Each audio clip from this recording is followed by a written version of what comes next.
Hello, hello, hello, what ho! Welcome back to another exciting adventure of the Ubercaste Mustachioed Reactions. I'm your host, Travis Finley. Excuse me for a moment.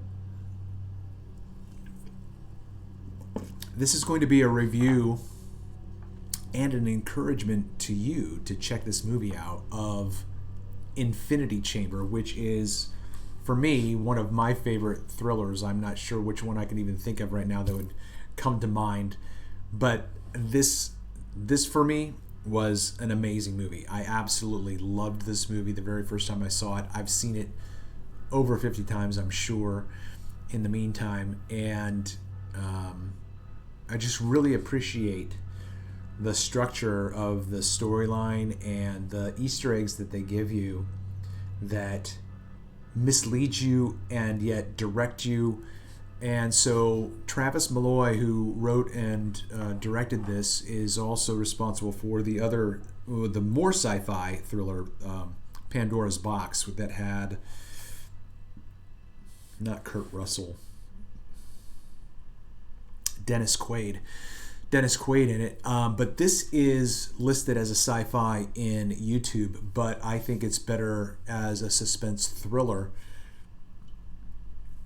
because you have this intensity of just the main character's descent into just I'm not even sure what to say right now because I don't want to mislead you or not what, but it's just his mental journey as he tries to piece together where he is and why he's there and who is doing this to him. But imagine, as you're seeing right now, the movie's playing, but there's no sound for it. Soundtrack is playing right now, which I think is actually one of the characters of the movie. The soundtrack was really impressive for me when I first heard it. It was like almost like Chariots of Fire. Chariots of Fire's soundtrack is amazing, and I'm sure a lot of you are familiar with other movies that have fantastic soundtracks. But for me, the soundtrack here, I think, is its own character in part of the movie. But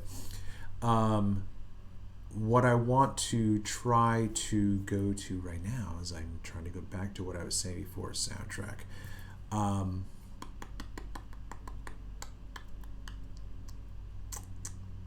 So he's trying to piece together, this is what it was.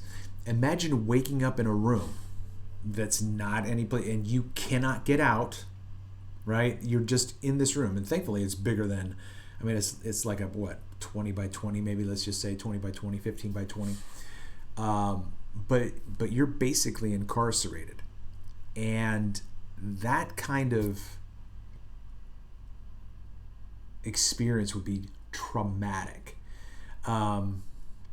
So all throughout this movie there are contrasts and audio clues. The video, like even right now, here, let me go back real quick and show you in this little clip right here. This right here, okay, so this piece right here is spinning. You see how it's spinning, and then it'll transition into a memory, okay? This right here is one of his memories. And whenever you see this is kind of like Memento, where one scene is clearly this and the other scene is clearly this. These scenes are in his mind. Whenever the movie goes into these scenes, this is a memory. He's being interrogated, in my opinion, because it's not spelled out for you.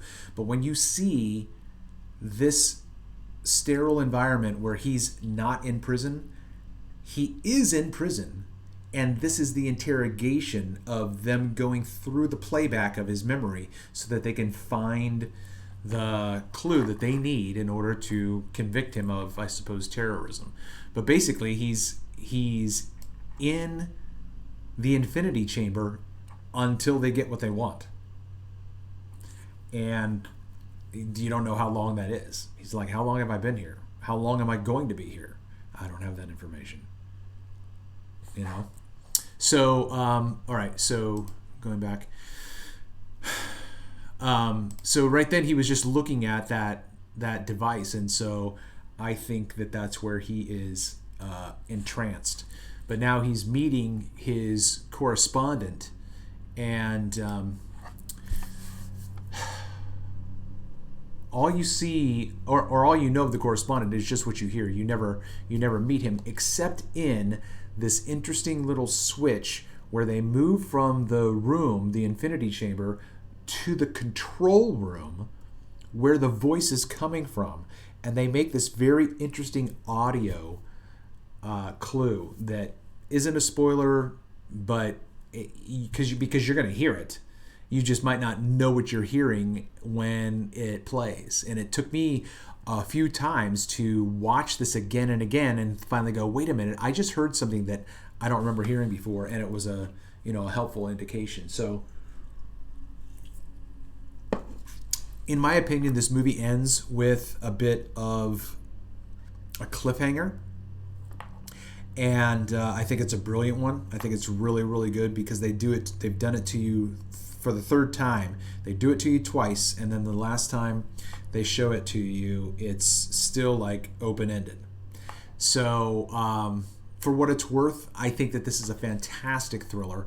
I think Soren Christian, whatever the main character's name is, does a fantastic. I don't even know who the guy is. Never seen him before. I'd love to see him in more. But yeah, he does.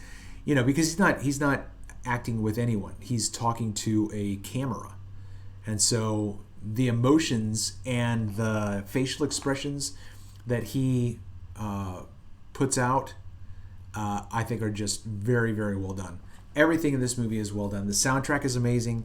The characters are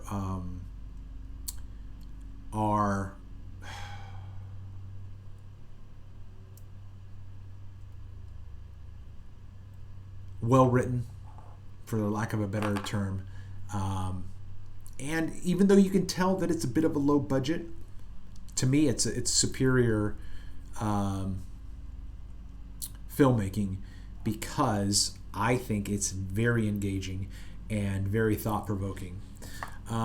This goes into a bit of what is real, what is reality, and how can we tell one from the other.